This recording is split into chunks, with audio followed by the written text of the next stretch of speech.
An exposition of some of the transactions that have taken place at St. Helena since the appointment of Sir Hudson Lowe as governor of that island. Answer to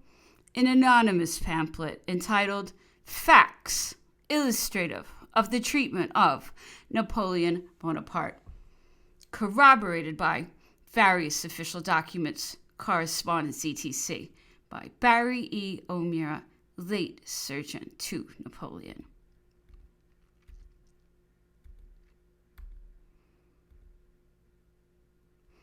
Preface to the second edition. Since the publication of the first edition, I have been enabled to procure some additional intelligence of the state of Napoleon's health to a very late period.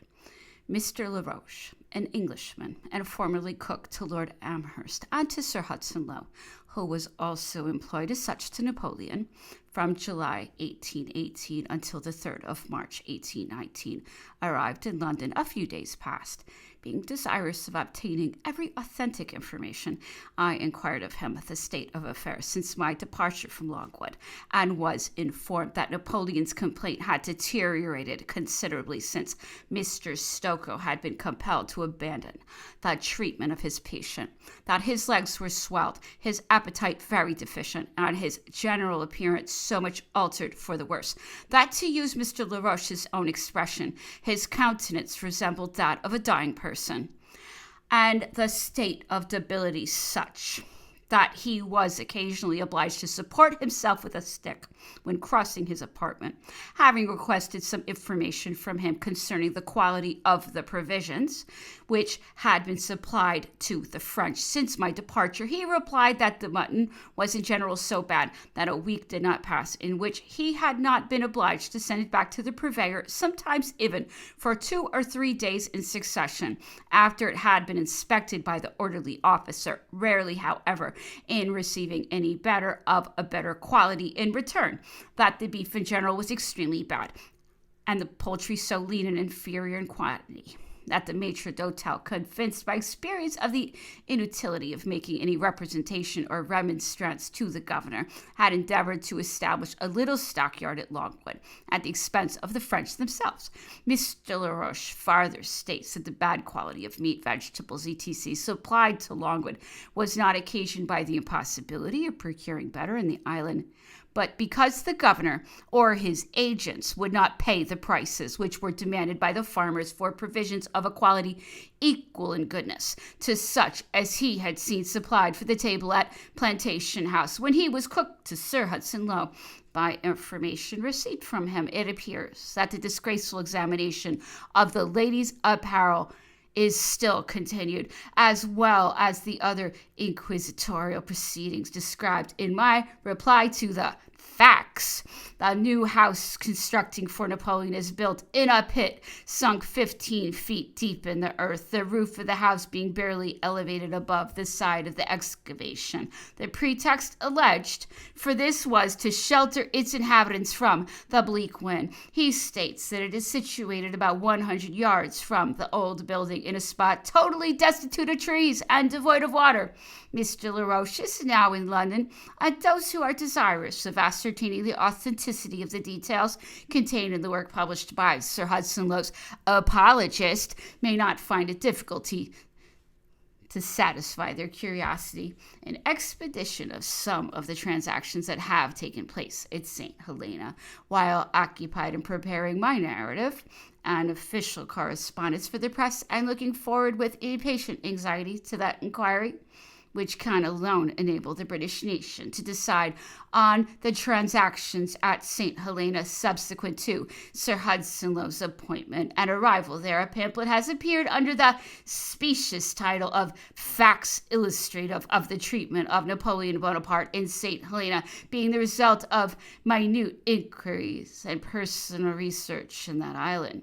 As this production lays claim to public attention on the score of strict veracity, while it is in reality made the vehicle of slander, calumny, and misrepresentation, I have been induced to suspend the publication of my larger work, as much for the purpose of repelling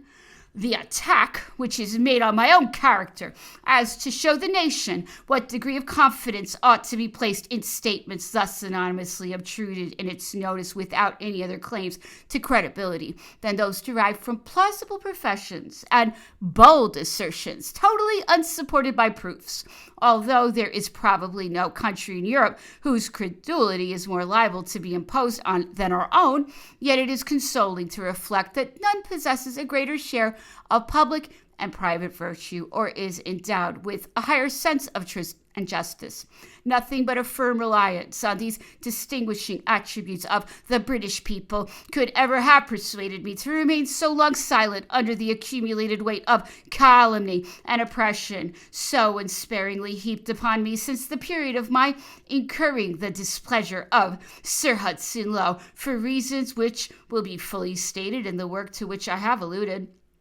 Perfectly aware of all those methods which have been put in practice to pervert truth and deceive the public as to the real nature of the St. Helena transactions, I am by no means surprised at the appearance of this pamphlet or at the pains that have been taken to give so spurious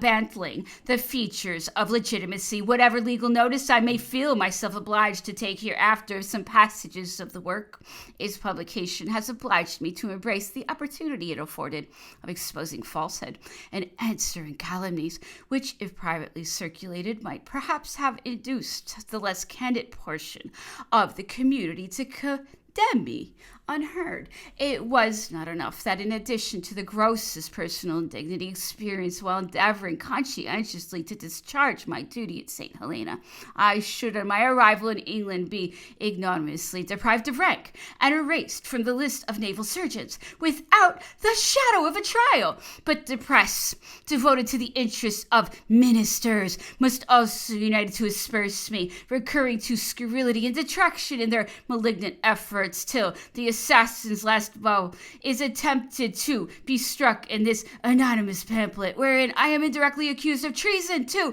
the sovereign whom I have faithfully served, and to that country which I shall ever revere, no matter by whom it is governed.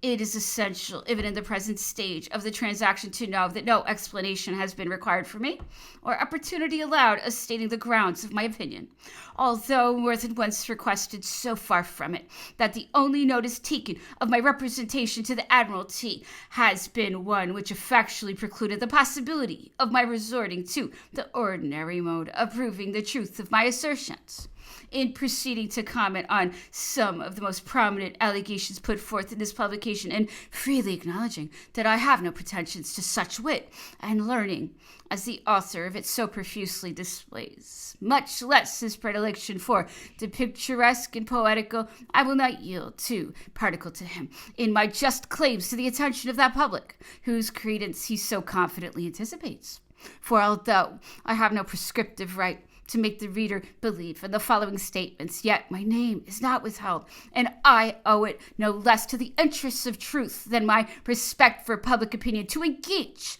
that if the long sought for inquiry is ever granted, I am prepared to substantiate them either at the bar of Parliament or before any other court of justice in the kingdom. Having premised my assertions by the foregoing declaration, it is left for the unbiased and impartial of every party to draw their own conclusions and decide between anonymous calumny and open representation, as the situation in which I have been so unexpectedly placed may become that of any other individual in the service, although arising from different circumstances, and the treatment of Napoleon Bonaparte is a subject upon which our national character is, even by the admissions of this writer, deeply involved. I shall make no apology for coming forward on the present occasion, nor is it necessary to cite any stronger motives to ensure the reader's attentive consideration.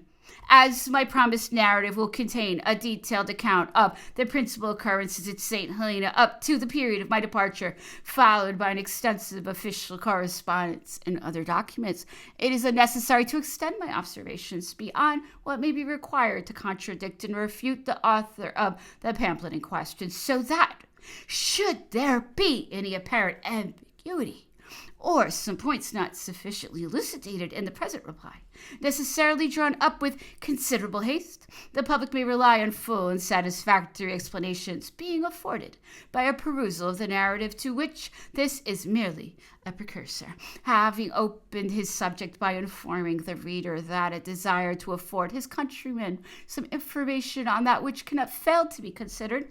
an highly interesting subject, apologizing for venturing to print as if the reasons assigned were not a sufficient excuse.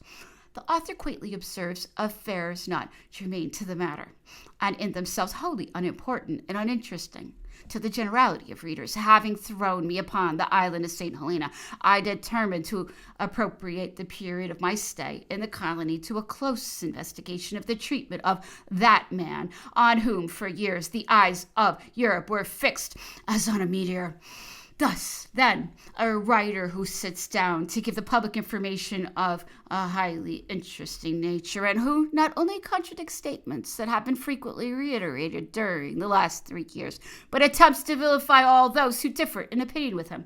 or have labored to obtain justice, begins by telling the reader that those affairs which led to his being on the island are wholly unimportant and uninteresting to the generality of readers. There is something so truly preposterous in this effort to make the source from whence important information and the most serious accusations proceed as a matter of total indifference to the public, that I will not so far trifle with the understanding of my reader as to point out its self-evident fallacy, nor should I have noticed such an absurd proposition but from its tendency to prove the author's anxiety to obtain credit for assertions which he well knew would excite doubts and suspicion